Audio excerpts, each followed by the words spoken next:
Cocktails and comics, activate! Shape Intro. Love, Joker, Killer Smile.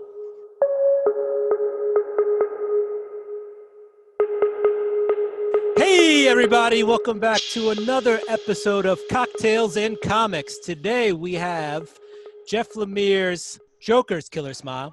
All right, and so with me today we have Nick. We Hey have guys, what's going on? Eric. And we have Justin. What's up, fellas? What's going on? So you know what we're here for. We're here for our comic book discussion. But first question of the night. What are we drinking?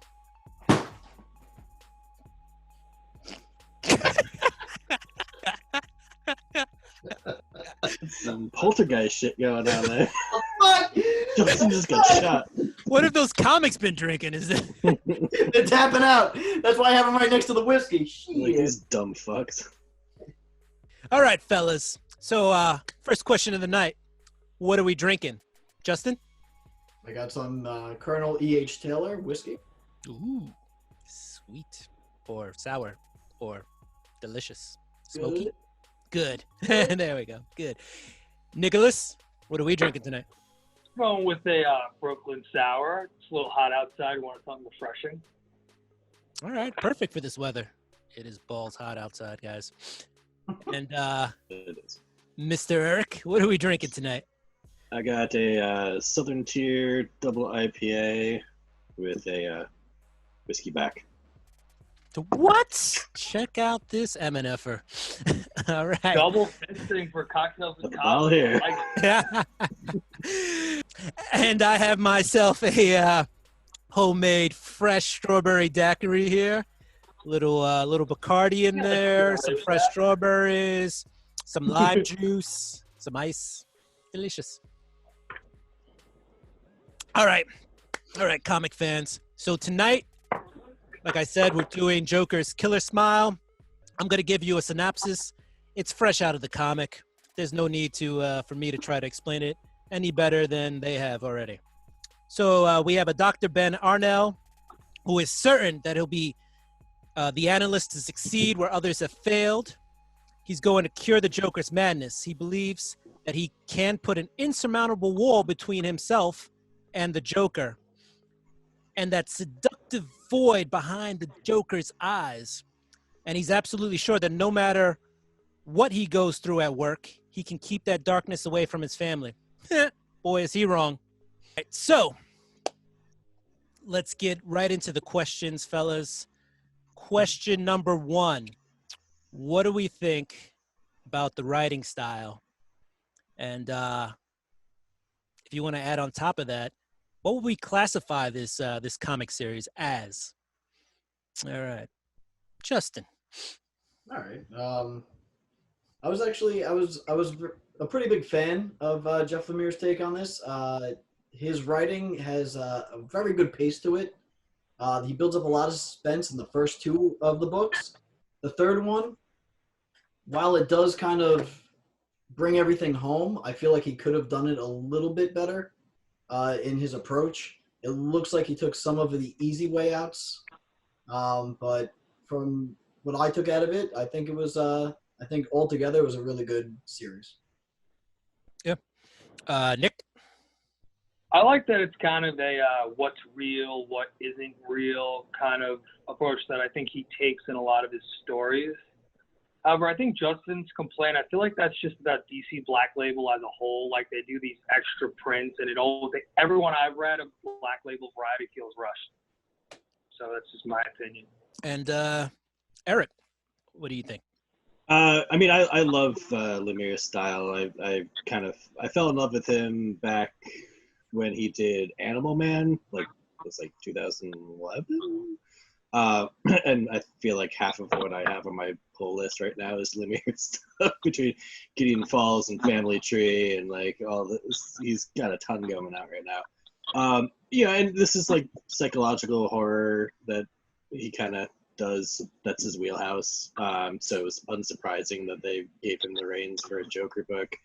Because yeah, like Nick was saying, like that sense of surreality, like what world are you in, and what are the boundaries, and when have we crossed over? That's very much his wheelhouse. Does it well, and makes sense when you're dealing with a person like the Joker. Yeah, totally agree. Yeah, Lemire, this is totally in his wheelhouse. It is a psychological horror or psychological thriller. I like how he does a lot with a little. None of his writing seems forced. Doesn't seem like there's too much there. If anything, you want a little bit more. His writing is just really, I think, economical. He can tell you a story. He doesn't need 6 issues to tell you a story. He could do it in 2 or 3. He could probably do it in 1 if he wanted to. What's interesting about this book, I think, is that, like, especially compared to things like Gideon Falls, I feel like this is the most approachable of what he's done. Like, it's very straightforward. Like, Right. it takes you on all kinds of weird little detours and raises lots of questions, but I feel like at the end of the day, like, you walk out of this knowing exactly what happened. There's maybe one question, I think, that you're kind of left hanging with in terms of the reality, but by and large, he kind of wraps everything up in a much tidier bow than I'm sort of used to with him. I feel like because it's like a DC book, maybe that's why it's wrapped up, because a lot of his indie work, just it leaves a lot more to the imagination, or it leaves you questioning a lot more. So I don't know, maybe this was an editorial choice where they were like, hey, we need a clear ending. Maybe. Who knows? Did anyone else get an Arkham Asylum, a Batman Arkham Asylum from 1987? That kind of vibe from reading it? A bit, yeah. Yeah. Like, what's real, what isn't real, what's the real world, who's crazy, the crazy people or the not crazy people? Right. Yeah. Oh, yeah, totally. That's a good comparison. Question number 2, and that's all about the art style. Or actually question number 3, because the first question was, what are we drinking? But what do we think of Andrea Sorrentino's art style? And is there anything you in particular that you liked or disliked about it? Nick, why don't you lead us off on this one? Well, I guess this kind of like, definitely my favorite part of it was the diner scene. Like, that really reminded me of Arkham Asylum, where they're all in their own little world and they fit in. And he's kind of like the, what was it, the cat in Alice in Wonderland, where he's like, I'm obviously crazy, you're here, so you're crazy too. So I like that. And also just the art style also kind of bridged Arkham Asylum. Obviously her style is a little unique compared to the other work, but that's just the vibe I got. And I liked also the Joker's face, how it was like the makeup, how he makes himself look like that, and the black eye. So, mine too. Eric, on to you. Yeah, I mean, I really dig Sorrentino's work, and him and Lemire are a pretty powerful duo. They clearly work very, very well and have very similar mindsets in terms of how you can broach these fractures of psychology on a page. Like, it's the parallels between this and Gideon Falls are pretty clear in how they work. And yeah, it's always interesting to see how people with that less in-house style do familiar characters. You know, this isn't Jim Lee doing this. This is somebody with very much their own aesthetic, and sometimes I think it really works. I think like his Killer Croc is the only time I've ever actually been like, oh fuck, like that guy will destroy you. It is terrifying. Like, there's like when they break out and there's just like that one pager of just him like about to pop on that dude. It's like, oh shit, like that's awesome. So yeah, but then it kind of falls apart for me when he does Batman. His Batman isn't my favorite. Feels like he just, I don't know. It feels like more. I was just about to say that this like it's a bad thing, but it might actually be a good thing. It feels more sketched out than anything in the book, less fully realized, and that actually might lend itself well to this because Batman's such a figure outside of the story. He's just the specter that's sort of haunting the background. So in a way, I guess that sort of makes sense. But it always sort of, whenever he showed up in panel, I was like, Yeah, I mean, I'll jump in here because I totally agree with you. And when I love everything about it, it throws you into the world. It's very realistic, but it gives you that sense of what is real, what isn't. But when the Batman shows up, that kind of took me out of it a little bit because the Batman, and it might be my own personal bias because of the house styles, but when the Batman shows up, I don't believe in the Batman. It's like, is the Batman actually there? Is he real? He doesn't seem to fit in the world. For me personally, it just doesn't feel like a Batman to me. But I put that, it's very realistic. It's very believable. The proportions are so correct. Like nothing seems out of place. Nobody's like super broad shouldered and tiny waist kind of thing. And yeah, I loved everything about it except for the Batman, which was just the least believable part of the art for me. Also, I loved Jordi Belaire's use of colors. They really helped to sell the art, depending on where we were in the story. The color choices it just made the art pop that much more. And Justin, take us on home. So, what I liked about it was that Sorrentino kind of his art almost has like a cinematic feel to it. So it's almost like a film noir. Like when I was looking through all the panels, I felt like I was watching a very like detailed like cinema of the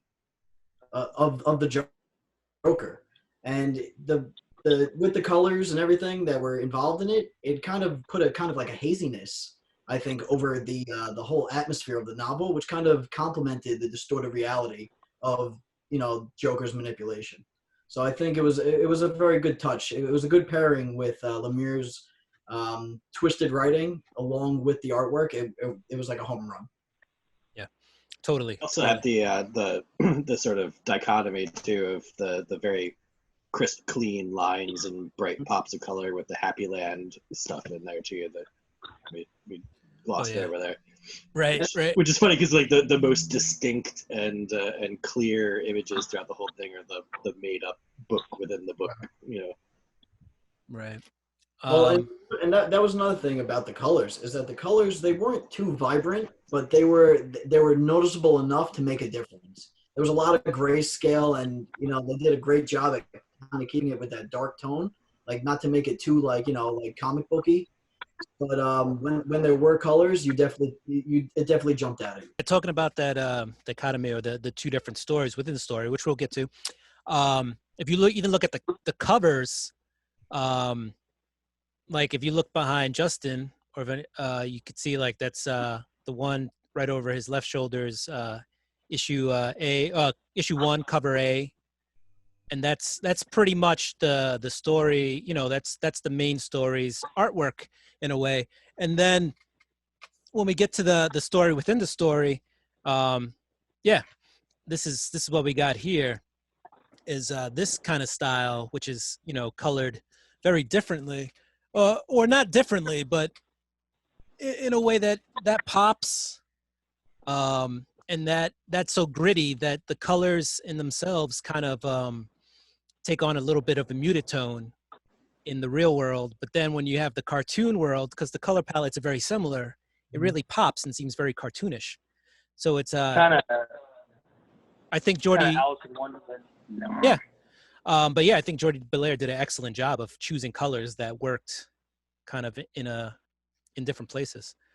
Kind of Alice in Wonderland meets Fight Club. Yeah. All right. All right.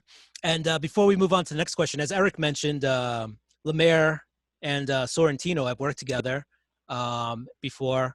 You may have known them from Gideon Falls, as Eric had mentioned. So I figured I had the comic, so I just pull it up here so everybody can get a little visual of what we're talking about. And I realized that this series is less about us talking about comic books and more about Guppy getting to show off his collection. Yeah. He's got like a visual bibliography for everything he's going to talk about.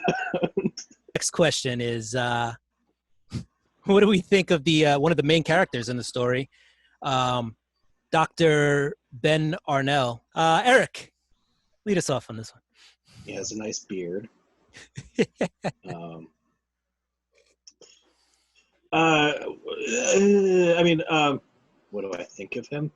I think he's indicative of the hubris of so many people in the psychological fields, and especially those that show up in Batman books. everybody who thinks that they're going to be the one to heal the psychotics, whether it's him or it's Harley Quinn, or if it's any number of different doctors who have come through and eventually gotten warped themselves by the psychosis of their patients. So we kind of we empathize with him, and that his heart seems to be in the right place. But at the same time, I feel like I don't think there's anybody or any part of a person who actually thinks he's gonna come out of this unscathed. I mean, partly just because it's the Joker. If you do fix him, then where do you go from there in terms of your story? But also, it's just nobody has a chance. So you feel bad for the poor fuck, and you just kind of are along for the ride to see how he goes down. If you do fix the Joker, you go back to last week's episode of The White Knight. Yeah, go check that out. Joker. Right. All right, Justin, what did you you got anything to add? Of Ben Arnell, I mean, he was a necessary facilitator for the Joker's means of escape. So in my mind, he was more in depth of a pawn that we're used to seeing, but really the substance of his character isn't really going to be canon in the Batman folklore. So, I mean, It was good for what he was used for. It's the exploration of the character that you hear about every time the Joker breaks out, but you don't actually know because they're like, we're not going to waste time on that story. Yeah, I mean, they basically put a face to the stereotype of what the Joker is. Nick, you got anything to add? I guess to further Justin's point, he's kind of a cross between a means to an end and a cheap Harley Quinn. Yeah, this guy had no shot. I don't know what he was thinking. Hubris. All right. But I'm actually going to go out on a whim and a little bit of a theory here. Maybe he's the new Punchline. Whoa. Books are going to start flying off the shelf now. You're welcome, Lemire. Do we get a typical supervillain Joker in this story, or is there something a little bit more in there? And by that I mean, is the Joker more than just somebody trying to cause chaos and terrorize the general public, and trying to cause more than just battles with superheroes? Nick, you want to try to hit this one? Yeah, I think I kind of liked how in the beginning it kind of didn't go that way when you saw his face all bruised up and without the makeup. And then you see throughout the thing, he is that supervillain, and how he made a guy forget that 3 years of his life went away. Spoiler alert, if anyone hasn't read this. And he opens the door to this world where if you're in it, you're insane. So kind of like the first two issues set it up, and at the end of the second issue, we were like, oh, okay, here we go. All right. Eric. Yeah, I mean, I feel like it's sort of part and parcel of the character that he is, that there's always the bigger than life spectacle to bring down the world and take down bats and all that. I think this is the focus on the more insidious side of his psychology and his power. Who this person is that can bring an army of thugs together who are blindly, following him despite the fact that they know that they'll be murdered any moment. That there is a sort of seductive quality to it. We understand why somebody like Harley would stay with him. That sort of strangely poignant moment of Joker cradling this man in his arms, being like, I'm here for you. I'll always be here for you. It's like there's like a safety and a warmth and a comfort in that insanity, and he's pumping it out in spades. So I don't know that this is like a deviation from who he is in any fashion, but I think it's an interesting focus on that, the quieter side of Joker. Because I mean, at the end of the day, it's still like fucking go nuts, man, and releasing the id and sort of you deserve justice, and therefore go get justice, and just go to the other side and take what you want and take what you need. It's proving that point that every villain is the protagonist of their own story. They think they're in the right, so they're doing it. Good note hitting on the seductiveness of the Joker. Go ahead, Nick.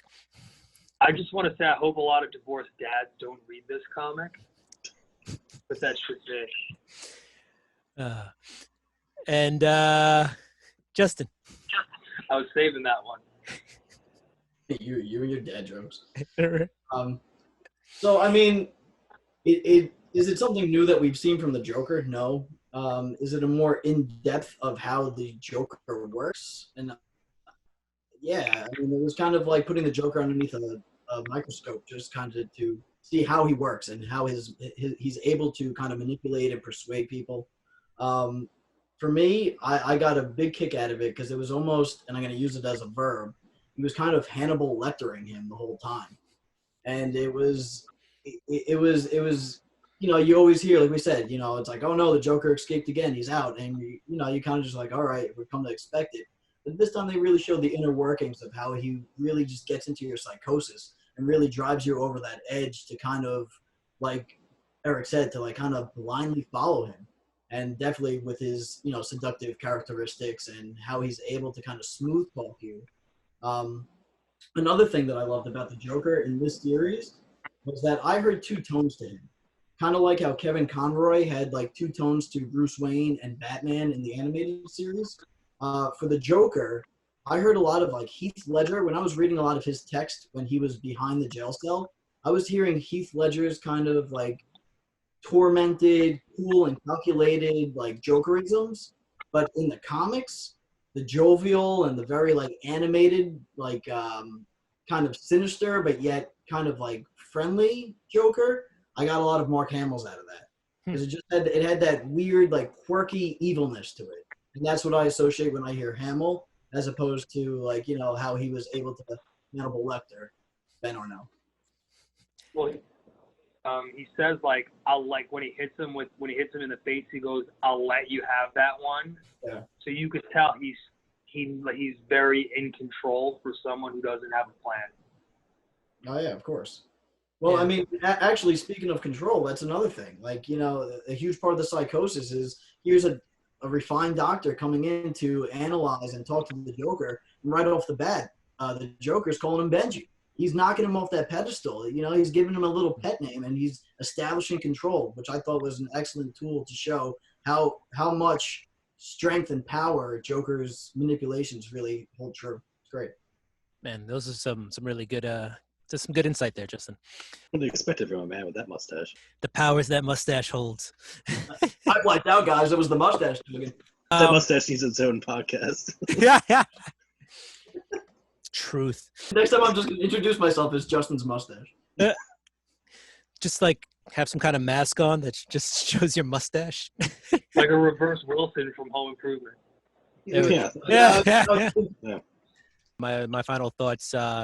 The Joker's just more of a psychological nightmare in this story than he is a terrorist. He's chosen one guy to breaks this guy down so that he believes what he thinks is 3 weeks is actually in fact 3 years, all in a plot just to escape, just to use him as a pawn to get out of Arkham Asylum. There are very few characters in the Batman canon who actually work on a psychological level instead of like a big terror level. Basically the only two I could think of is Joker and Riddler, and the Riddler is kind of the B team to Joker's A team. So anybody want to add anything? I just couldn't believe that he was in Arkham Asylum for 3 whole years. I mean, the comics and the animators make it like he's there for a day and he just breaks out. So the fact that he was stuck there for 3 years was kind of a nice change of pace. Well, it also goes to show the lengths and the dedication that Joker has to his craft. That he's working on a project to kind of get in this guy's head to really just use him as a pawn to escape. He could care less about him or the guy's family, but he knew what he had to do in order to kind of bring him to that point. So it was great to see, like, this is how twisted the Joker is when he has his mind set to something. Thank you for joining us for part 1 of Joker's Killer Smile. Be sure to join us tomorrow for part 2. Comment, like, share, hit that notification bell. Thank you for taking the time to be with us. Do what you do.